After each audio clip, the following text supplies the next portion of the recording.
राधे राधे, जय माता की भक्तों। आप सभी का स्वागत करती हूँ स्पिरिचुअल ज्ञान साधना में और आप सभी से अनुरोध करती हूँ कि स्पिरिचुअल ज्ञान साधना को सब्सक्राइब कर लीजिए और बेल आइकन को प्रेस कर दीजिए ताकि आपको नई नई वीडियोस का नोटिफिकेशन मिल जाए। श्री शिवाय नमस्तुभ्यम। ओम नमः शिवाय। हिंदू धर्म में प्रदोष व्रत का विशेष महत्व है। धार्मिक मान्यताओं के अनुसार प्रदोष व्रत के दिन भगवान शिव की उपासना करने से जीवन में आ रही समस्याओं से मुक्ति मिलती है और भक्तों को भगवान शिव का आशीर्वाद प्राप्त होता है।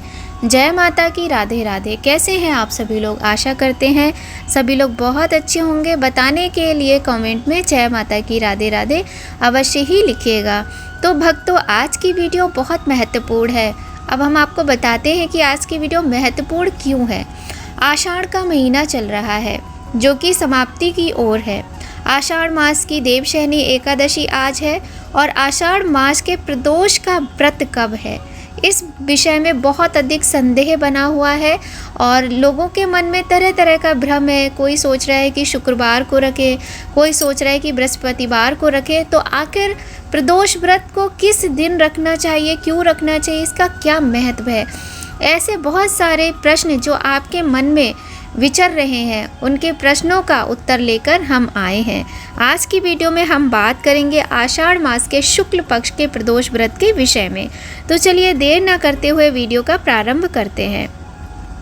वैदिक पंचांग के अनुसार प्रत्येक माह के शुक्ल और कृष्ण पक्ष की त्रयोदशी तिथि के दिन प्रदोष व्रत का पालन किया जाता है।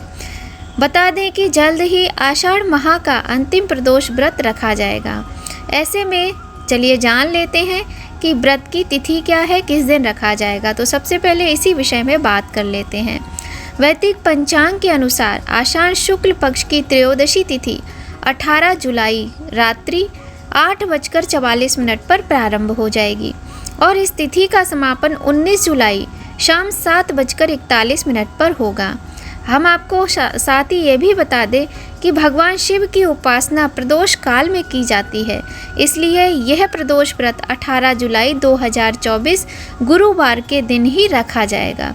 यही कारण है कि इसे गुरु प्रदोष व्रत के नाम से भी जाना जाएगा। तो अब हम आशा करते हैं आपके मन का ये भ्रम तो समाप्त हो ही गया होगा कि किस दिन व्रत रखें। तो वर्ष 2024 में आषाढ़ मास में जुलाई के महीने में गुरु प्रदोष व्रत है। 18 जुलाई को दिन पड़ेगा बृहस्पतिवार का। शास्त्रों में प्रदोष व्रत के महत्व को विस्तार से बताया गया है। यह भी बताया गया है कि इस विशेष दिन पर भगवान शिव की उपासना प्रदोष काल अर्थात संध्या काल में करने से विशेष लाभ प्राप्त होता है। 18 जुलाई 2024 गुरुवार के दिन प्रदोष पूजा का शुभ मुहूर्त क्या रहेगा, यह भी जान लीजिएगा। चलिए तो देख लेते हैं। आपको बताना चाहेंगे कि 18 जुलाई 2024 गुरुवार के दिन प्रदोष पूजा का मुहूर्त है जो वो रहेगा रात्रि 8:44 से 9:47 के बीच। इस बीच प्रदोष काल का समय 7:26 से लेकर 9:27 के बीच रहेगा। सनातन धर्म में भगवान शिव की उपासना सृष्टि के संहारक के रूप में की जाती है। धार्मिक मान्यताओं के अनुसार भगवान शिव की उपासना करने से व्यक्ति को आरोग्यता, गुण, ऐश्वर्य, धन, समृद्धि इत्यादि का आशीर्वाद प्राप्त होता है। साथ ही भगवान शिव की उपासना से कुंडली में उत्पन्न हो रही कई प्रकार के ग्रह दोष भी दूर होते हैं। जीवन में सुख समृद्धि आती है। इसके साथ ही प्रदोष व्रत के दिन दान पुण्य करने से भी विशेष लाभ प्राप्त होता है और अक्षय पुण्य की प्राप्ति होती है। तो भक्तों, प्रदोष व्रत भगवान शिव को समर्पित है और जिस प्रकार से एकादशी के व्रत की महिमा होती है उसी प्रकार से भगवान शिव के प्रदोष व्रत की महिमा भी होती है और भगवान शिव को यह व्रत समर्पित होता है। बहुत ही महत्वपूर्ण बहुत ही सुंदर और बहुत ही साधारण तरीके से ये व्रत किया जाता है और इसकी महिमा पुराणों में भी वर्णित है। हम कई बार आपको इसकी कथा भी सुना चुके हैं कि किस तरह से सबसे पहले इस व्रत को चंद्रदेव ने किया था।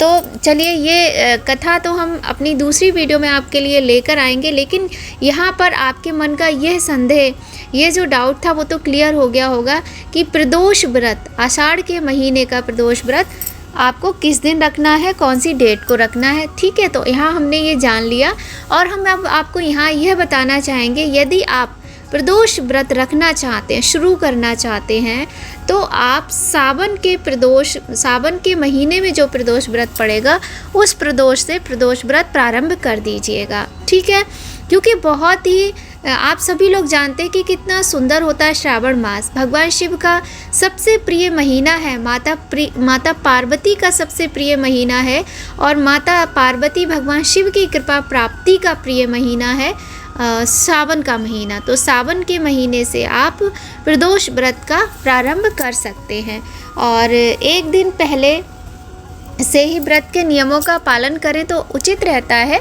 और वरना मन में भ्रम ना पालते हुए आप प्रदोष व्रत कीजिएगा। वैसे तो देखिए, शास्त्रों की माने तो इस व्रत में पूरे दिन निराहार रहकर शाम के समय प्रदोष काल में पूजा करने के बाद शिव जी की आपको मीठा भोजन करना होता है और अनाज का प्रयोग ना करें, साथ ही मीठा खाएं जो भी खाएं, और नमक का प्रयोग नहीं किया जाता है, नमक वर्जित होता है। किंतु स्वास्थ्य की समस्या है, किसी भी तरह की समस्या है और हम अपने भगवान से प्रेम करते हैं, पर क्योंकि ये हम लोग मानव शरीर है और गृहस्थ में हैं, तो इस शरीर को चलाने के लिए हमें बहुत अधिक ऊर्जा की आवश्यकता भी होती है। घर में बच्चे भी हैं, बड़े भी हैं और अपना भी ख्याल रखना होता है। तो यदि आपसे नहीं रहा जाता मीठा खा के, तो आप बहुत ही सिंपल तरीके से व्रत रखें, जैसे कि सुबह ब्रह्म मुहूर्त में उठ जाएं, स्नान करके स्वच्छ वस्त्र पहनकर भगवान की पूजा इत्यादि करने के बाद सुबह सुबह भगवान शिव की पूजा करें, सूर्य भगवान को जल अर्पित करें, व्रत का संकल्प लें और इसके बाद चाय के साथ आप मखाने, मूंगफली के दाने, ड्राई फ्रूट्स और फल आदि ले सकते हैं। इसके बाद में आप दिन में जब भी आपको ऐसा महसूस होता है कि आपको कुछ खाना पड़ेगा, कुछ आपको ऊर्जा की आवश्यकता है, क्योंकि कार्य भी करने होते हैं, बहुत सारे लोग जॉब भी करते हैं जो व्रत रखते हैं, तो आप उसके अनुसार फल, जूस, दूध वगैरह ले सकते हैं। इसके बाद शाम को प्रदोष काल में भगवान की पूजा करने के बाद आप सेंधा नमक का प्रयोग कर लीजिए। बस अनाज मत खाइए, इतना ध्यान रखिए। कूटू, सिंघाड़ा, राजगिरी का आटा, आलू, इस तरीके की चीज़ें आप ले सकते हैं, लौकी भी खा सकते हैं। तो बहुत ही सुंदर तरीके से इस प्रकार से शिव जी का यह व्रत किया जाता है, शिव जी का अत्यंत प्रिय व्रत है। अब क्योंकि वर्ष 2024 के आषाढ़ मास के शुक्ल पक्ष का ये व्रत बृहस्पतिवार को है, तो गुरु प्रदोष व्रत है और वार के हिसाब से ही प्रदोष व्रत को किया जाता है। तो आप केले के पेड़ की पूजा करें, बहुत सुंदर तरीके से एक दीप प्रज्वलित करें, एक लोटे में हल्दी जल में डालकर थोड़ा गुड़ और चने की दाल डालकर केले को जल अर्पित करें और दीप प्रज्वलित करें और प्रणाम करें। साथ ही पीपल के वृक्ष की पूजा करें और देखिए, शिवालय में जाकर ही भगवान शिव की उनके परिवार के सहित पंचोपचार, षोडशोपचार विधि से पूजा करनी चाहिए प्रदोष के व्रत में। साथ ही गुरु प्रदोष व्रत है, तो चने की दाल, एक मुट्ठी चने की दाल का प्रयोग आप शिवलिंग पर अर्पित करें और जो भी मनोकामना है वो बोलें। तो आपकी कुंडली में यदि गुरु ग्रह से संबंधित कोई दोष है तो वो जल्द ही समाप्त हो जाएगा और आपको भगवान की कृपा प्राप्त होगी। तो देखिए, मन का भ्रम मिटाकर किसी भी तरह का संदेह ना पालें और गुरुवार को, बृहस्पतिवार को अपना व्रत पूर्ण श्रद्धा और भक्ति के साथ करें। भगवान शिव बहुत ही दयालु हैं। अब हमें यहाँ पर यह कहना थोड़ा सा मुश्किल हो जाता है कि संतान प्राप्ति, विद्या प्राप्ति, धन प्राप्ति, पति पत्नी में प्रेम परस्पर बना रहे, इसके लिए, सौभाग्य प्राप्ति के लिए व्रत करें। तो जैसी भी जिसकी मनोकामना होती है, यह व्रत करने से उसकी समस्त मनोकामनाएं पूर्ण होती हैं। यहाँ पर हमें एक बार फिर आपसे बताएंगे कि हमारे जीवन का जो अनुभव है, हम अपने जीवन का अनुभव आपको बताते हैं कि आपकी समस्त मनोकामनाओं को पूर्ण करने वाला ये व्रत है। पूर्ण भक्ति, प्रेम और श्रद्धा भाव से आप इस व्रत को कीजिएगा। प्रदोष व्रत की बहुत महिमा है, अनंत महिमा है, अनगिनत महिमा है।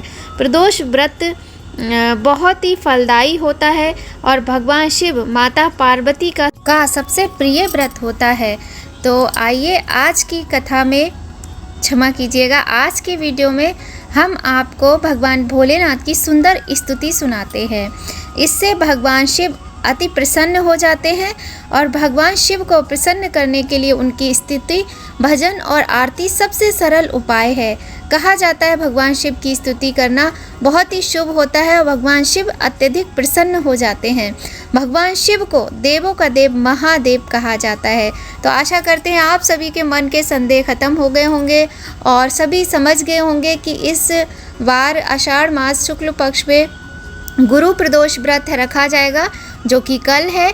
तो जो लोग भी व्रत रखते हैं बिल्कुल भी मन में संशय ना पालें। तो आइए हम सभी लोग मिलकर भगवान शिव की स्तुति करते हैं। आशुतोष शशांक शेखर चंद्रमौलि चिदंबरा, कोटि कोटि प्रणाम शंभु, कोटि नमन दिगंबरा। निर्विकार ओमकार अविनाशी, तुम्ही देवाधिदेव, जगत सर्जक प्रलय करता, शिवम सत्यम सुंदरा।